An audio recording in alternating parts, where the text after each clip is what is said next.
Buenos días, buenas tardes también, no sé en qué momento estarán viendo este video. Bueno, esta es la continuación de nuestra clase anterior donde abordamos la problemática del ambiente en el área pehuenche, en el territorio pehuenche, localizado en el sur de nuestra provincia y que, recuerden, planteábamos que ambientalmente no corresponde a lo que es el centro este argentino, donde se desarrolló la cultura huarpe, que ustedes han estado trabajando la semana anterior con el doctor Chavasa.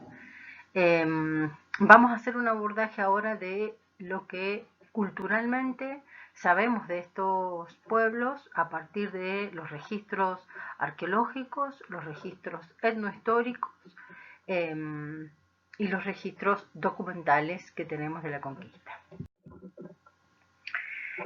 Bueno, en este mapa simplemente pueden observar lo que yo les explicaba en realidad en el video anterior, que es la idea de hacer un abordaje local de las dos principales etnias que habitaron nuestro territorio, tanto en el norte, centro-este argentino, el mundo huarpe, con el sur de San Juan, recuerden que ese es el centro-este argentino, y la zona sur con el mundo puelche.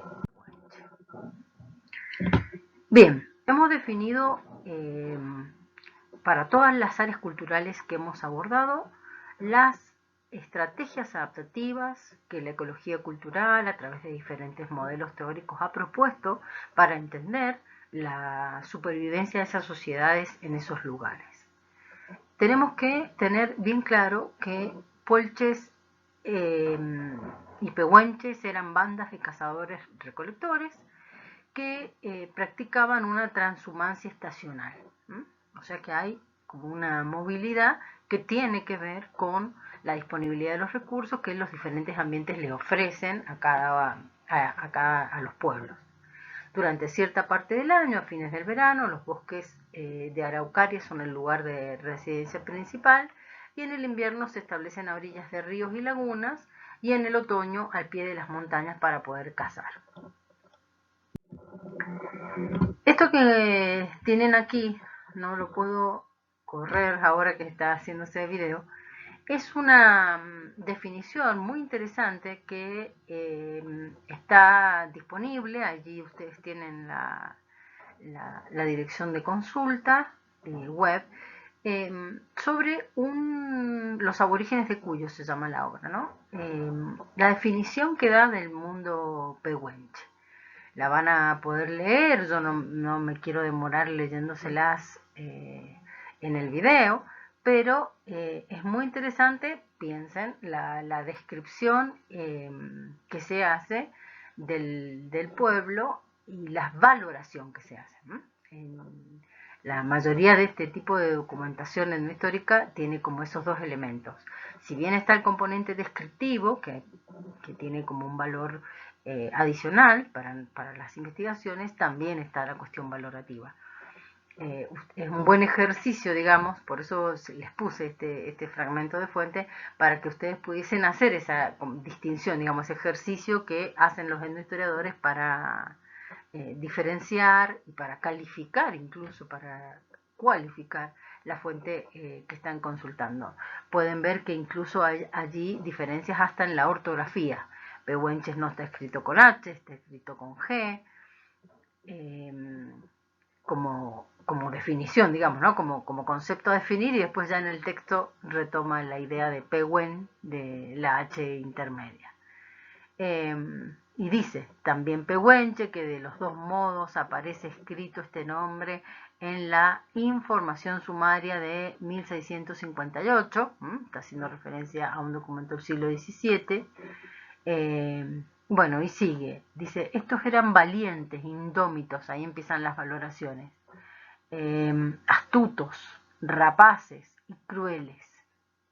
¿Sí? Empieza a caracterizar. Recuerden que cuando pensamos en el mundo pehuenche, a nosotros nos interesa porque es el área sur de nuestra provincia, pero no lo restrinjan en sus cabezas a eso. Estén pensando siempre en el otro lado de la cordillera.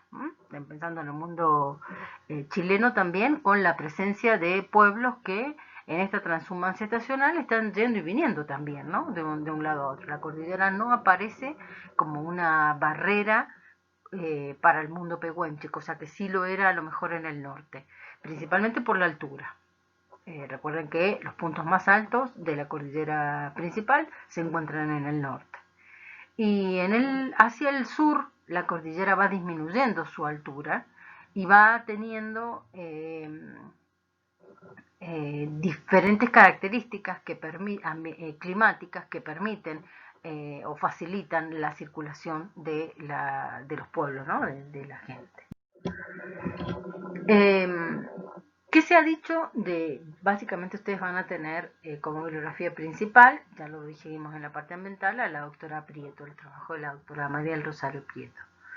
Tienen otras fuentes de consulta también, pero ese es el trabajo principal. ¿Qué dice Jerónimo de Vivar, que es un gran cronista también de nuestra región? Dentro de esta cordillera, 15 y 20 leguas, hay unos valles donde habita una gente, los cuales se llaman puelches y son pocos. Habrá en una parcialidad 15 y 20 y 30 indios. Esta gente no siembra, susténtase de caza que hay en aquestos, en estos valles. Hay muchos guanacos y leones y tigres y zorros y venados pequeños y unos gatos monteses y aves de muchas maneras. De todas esta caza y montería se mantienen, que la matan con sus armas que son arco y flecha. Miren el potencial que tiene ese fragmento de Jerónimo de Vivar para poder saber de estos pueblos prehispanos. La descripción del recurso alimentario, de las estrategias técnicas para obtener ese recurso, de los lugares donde habitan, del nombre que tienen los pueblos. ¿Cómo funciona el modelo de explotación estacional? Ustedes ya lo vieron con el doctor Chavasa. La movilidad se produce hacia las tierras altas, ricas en pasturas en la época de verano. Cuando ese verano termina, descienden a la planicie, donde empieza la actividad principal de recolección, y finalmente en el invierno se refugian en la zona de los valles, a orillas de los ríos, por la disponibilidad de agua. Allí también a veces tienen la posibilidad de esos valles de cazar guanacos y venados. Es decir, que la movilidad tiene que ver con la oferta de los recursos, pero también con las posibilidades ambientales de hacer esa movilidad. No implica el recorrido de enormes distancias o de grandes altitudes, es diferente, entonces, como les marcaba recién, a la realidad del norte. Bueno, aquí simplemente unas imágenes de lo que es la disponibilidad de los recursos hídricos con el río Atuel y el río Diamante. Y esta imagen que tienen aquí, donde estoy poniendo el cursor en este momento, es una imagen de una cueva, que también eran sitios donde ellos se asentaban en esta movilidad estacional y realizaban diferentes tareas como el desposte de los animales cazados o la preparación de los cueros para poder abrigarse en el invierno, la preparación de las carnes que iban a llevarse. No es un sitio de residencia, generalmente son sitios donde se realizan este tipo de tareas, la preparación de alguna herramienta lítica para poder hacer la caza o el desbaste de los cueros o la limpieza de los cueros.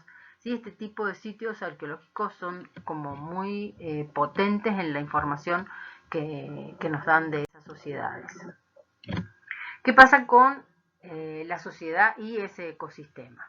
En general se ha definido como residencias de micro a macro bandas, familias de no más de 30 individuos, exogámicos, con una gran movilidad durante el invierno, que es la estación seca, donde se dedicarían básicamente otoño-invierno a la recolección y a esta caza para la familia, y se estructuraban como macrobandas, ¿sí? Entonces la microbanda es la chiquita, la de los 30 individuos, que generalmente tiene que ver con lazos de familia, de parentesco. La macrobanda son diferentes microbandas, digamos, que se unen con el principal objetivo de obtener alimentos. Acá hay una descripción de Cabrera y dice: es muy ordinario andar juntos, cazando por todo el distrito del Cerro Nevado, La Tuel y demás parajes, porque son sus tierras. Venían con todas sus chusmas de hijos y mujeres, y los más de los hijos mamando, indios ciegos, viejas, como lo han de uso y costumbre, cuando andan cazando para poderse sustentar. ¿Mm? Esta descripción también, como verán, es muy rica para nosotros, los investigadores, para ustedes, para poder comprender la realidad, las enormes diferencias que tiene esta etnia con las etnias que hemos venido estudiando, ¿no? Y cómo de ellas también tenemos referencia documental que nos interesa. Miren esta referencia preguntándole los nombres de las parcialidades de Morcoyames, Dioscoyam y Chiquillam, que porque los llaman así dijo que es el nombre de sus naciones, y que los que están en la cordillera de una banda y de otra son puelches. ¿Mm?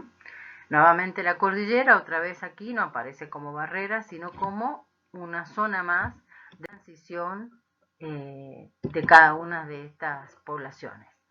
Morcoyames, desde Yancanelos hasta el río Colorado. Oscoyames, entre el río Atuel y Yancanelo y los alrededores del Cerro Nevado.